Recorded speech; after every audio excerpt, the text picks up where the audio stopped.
আমার হাতে যে কাগজের টাকা দেখতে পাচ্ছেন, এই কাগজের টাকার জন্ম হলো কিভাবে? একটা সময় পৃথিবীতে তো এই কাগজের টাকা ছিল না। তাহলে বর্তমান বিশ্বে এই টাকার এত আধিপত্য কেন? চলুন আজকে আমরা সেই বিষয়ে আলোচনা করি।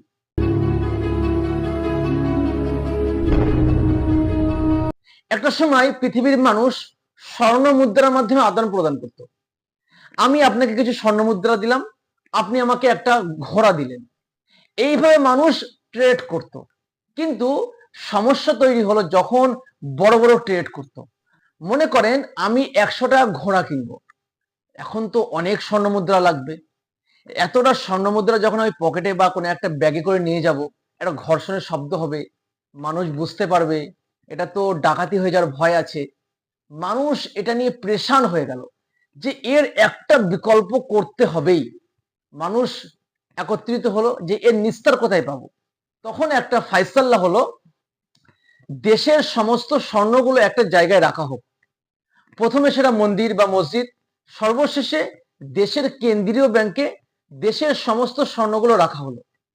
এখন আমি মনে করেন দেশের কেন্দ্রীয় ব্যাংকে 100টা স্বর্ণ মুদ্রা রাখলাম। দেশের কেন্দ্রীয় ব্যাংক আমাকে লিখে দিল যে রাইহান, আপনি আমার কাছে 100টি স্বর্ণ মুদ্রা রেখেছেন বলে একটা লিখে দিল। আপনি রেখেছেন, আপনাকেও দিয়ে দিল। তাহলে একটা হিসাব পাওয়া গেল। এখন আমি তো 100টা স্বর্ণ মুদ্রার মালিক, কিন্তু আমার কাছে স্বর্ণ মুদ্রা নেই। আমার মুদ্রাগুলো আছে দেশের ব্যাংকে। কিন্তু আমি আপনার কাছে আবার একটা ঘোড়া কিনতে চাই। ঘোড়াটা কিভাবে কিনবো? আমি একটা কাগজে লিখে দিলাম যে 10টি স্বর্ণ মুদ্রা আমি আপনাকে দিয়ে দিলাম বলে একটা নিচে সিগনেচার করে দিলাম, বলে ওই কাগজটা আমি আপনাকে দিয়ে দিলাম। এই নিন এই কাগজ, আপনি আমাকে একটা ঘোড়া দিন। আপনি ঘোড়া দিয়ে দিলেন। এই যে 10টি স্বর্ণ মুদ্রার একটা চেক বা কাগজের লেখা, এটা আপনাকে দিলাম। এই টাকা শুরু হয়ে গেল পৃথিবীতে। কিন্তু এখানেও একটা সমস্যা। আমি আপনার কাছে কিনলাম, আমার সই দিয়ে কিনলাম। আপনি কিনলেন আপনার সই দিয়ে, তিনি কিনছে তানার সই দিয়ে। একটা বাজারে বিভিন্ন সই চলে আসছে, মানে একটা হজবরল অবস্থা। মানুষ সই নিয়ে প্রেশান যে এর নিস্তার আবার কিভাবে করব। দেশের কেন্দ্রীয় মানুষগুলো এক জায়গায় বসলো যে এর ফাইসাল আমাদের বার করতে হবে। নতুন একটা আইন পাশ হলো যে দেশের একটি মাত্র সিগনেচার থাকবে, ওই কাগজটা নিয়ে সকলে ব্যবহার করবে। হয়ে গেল টাকার জন্ম। মনে করেন এটা সম্পূর্ণ সাদা একটা কাগজ। এখানে দেশের যিনি রক্ষণাবেক্ষণের দায়িত্ব আছেন বা রাজা আছেন, তিনি একটা সই করে দিয়েছেন। এই একটি মাত্র সই করা টাকা দেশের প্রত্যেকটি মানুষ ব্যবহার করবে। কিন্তু এর পিছনে যে সোনাগুলো আছে, সেই সোনাটা কিন্তু দেশের কেন্দ্রীয় ব্যাংকে আছে। কিন্তু সেই সোনায় কেউ হাত দিচ্ছে না। সোনা সোনার জায়গায় পড়ে আছে, কিন্তু টাকা দিয়ে বা কাগজ দিয়ে কিন্তু আমরা আদান প্রদান করছি। এই শুরু হলো টাকার প্রচলন। তখন টাকার পিছনে স্বর্ণ মুদ্রা থাকতো। আপনি ইচ্ছা করলে টাকাটা কেন্দ্রীয় ব্যাংকে রেখে দিলে, জমা দিলে আপনার কিন্তু সোনাটা ফেরত দিত। কিন্তু বর্তমানে আমার হাতে যে 500 টাকার নোটটা আছে, আমি যদি এই টাকাটা, এই পিছনে লেখা আছে রিজার্ভ ব্যাংক অফ ইন্ডিয়া, আমি যদি এই টাকাটা আমার কেন্দ্রীয় ব্যাংকে জমা দিই, আমার কিন্তু আমার সোনা ফেরত দেবে না। অর্থাৎ এই টাকার পিছনে সোনা নেই। তাহলে এটা চলছে কিভাবে? এটা চলছে সম্পূর্ণ বিশ্বাসের উপরে। এই টাকাটা তৈরি করতে খুব বেশি হলে 2 থেকে 3 টাকা খরচা হয়েছে। মাত্র 2 থেকে 3 টাকা খরচা, কিন্তু এর বর্তমান মার্কেট ভ্যালু 500 টাকা। এই ভ্যালুটা ক্রিয়েট করেছে কি?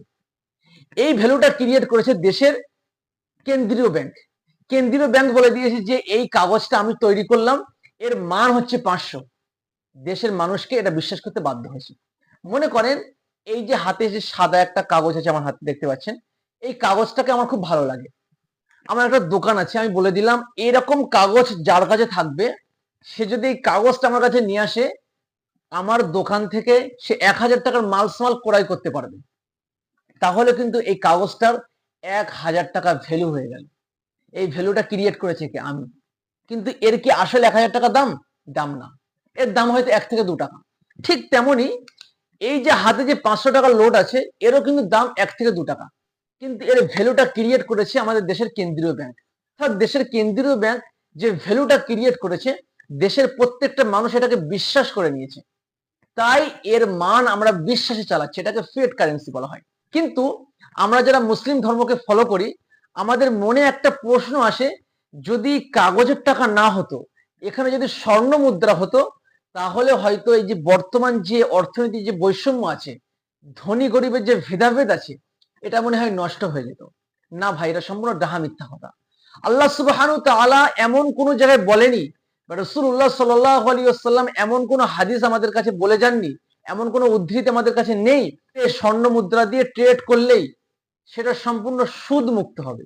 মানুষ কিন্তু স্বর্ণ মুদ্রার মাধ্যমেও সুদ আদান প্রদান করতে পারে। আমার কাছে যে টাকাটা আছে এই টাকাটা কিন্তু ব্যাংক তৈরি করে। আপনারা জানেন, যারা অর্থনীতি নিয়ে পড়াশোনা করেন তারা জানেন যে দেশের কেন্দ্রীয় ব্যাংক যে টাকা তৈরি করে তার থেকে কিন্তু বেশি টাকা সে আরো চায়। উদাহরণস্বরূপ আমি বলতে পারি, মনে করেন দেশের কেন্দ্রীয় ব্যাংক 100 কোটি টাকা তৈরি করলো, 100 কোটি টাকা সে বাজারে ঋণ দিল, বাজারে ঋণ দিয়ে বলছে তোমরা আমাকে 110 কোটি টাকা দাও। কিন্তু কি করে দেবে? দেশের কেন্দ্রীয় ব্যাংক তো তৈরি করেছে মাত্র 100 কোটি টাকা, কিন্তু সে ডিমান্ড করছে 110 কোটি টাকা। অর্থাৎ আমাদের যে টাকার ভ্যালু এটা কিন্তু নষ্ট হয়ে যাচ্ছে। উদাহরণস্বরূপ আমি আরো বলতে পারি, মনে করেন আমি বর্তমানে 24 ঘন্টা কাজ করে, 1 বছর কাজ করে আমি টাকা জমিয়েছি মাত্র 1 লাখ টাকা। 1 লাখ টাকা জমিয়ে আমি বাড়িতে রেখে দিয়েছি, আমার টাকা কোথাও খরচ করেনি। 10 বছর পরে আমার ওই 1 লাখ টাকা যে তৈরি করেছিলাম তার মান গিয়ে দাঁড়াবে 70,000 টাকা। ঘরে বসে বসে 30,000 টাকা নষ্ট হয়ে যাবে। তাহলে আমি যে এত শ্রম দিয়ে, এত কষ্ট করে যে টাকাটা তৈরি করলাম, আমার শ্রমটা কোথায় যাচ্ছে? কেউ না তো কেউ চুরি করছে, একজন লস করছে, অপরজন তো জয়ী হচ্ছে, সে তো লাভবান করছে। তাহলে আমার টাকা যে ঘরে বসে বসে টাকাটা উড়ে গেল, কার কাছে গেল?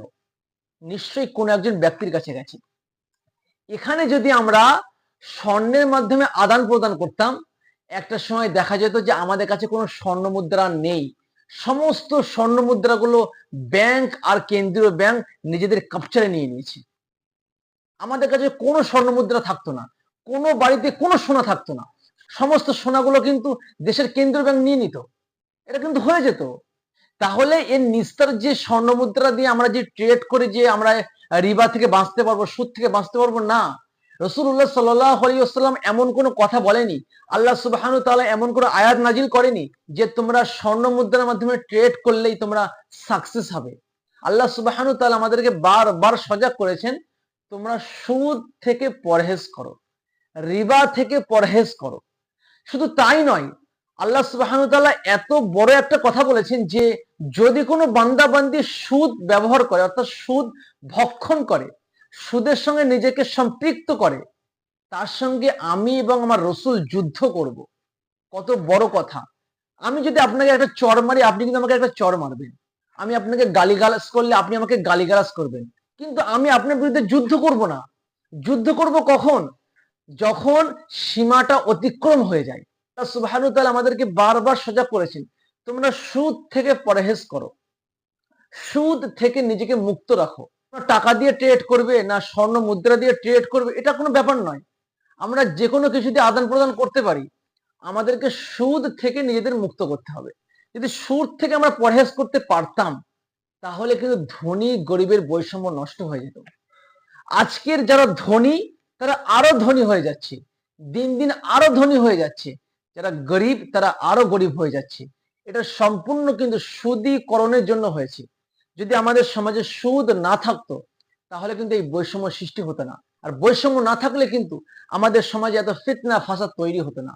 যত ফিতনা ফাসাদ আমাদের সমাজে তৈরি হয়েছে তার বেশি অংশ কিন্তু সুদী কারবারের জন্য হয়েছে। তাই জন্য বলবো যে আমরা টাকা দিয়ে ট্রেড করছি না স্বর্ণ মুদ্রা দিয়ে ট্রেড করছি না কি দিয়ে ট্রেড করছি, এটা মূল লক্ষ্য নয়। আমাদের মূল লক্ষ্য হওয়া উচিত কিভাবে আমরা সুদ থেকে বাঁচতে পারবো। যদি আমরা সুদ থেকে বাঁচতে পারি, ইনশাআল্লাহ আমাদের পরিবারে, আমাদের রাজ্যে, আমাদের দেশে, আমাদের বিশ্বে শান্তি ফিরে আসবে। আল্লাহ আমাদের বোঝার তৌফিক দান করুন।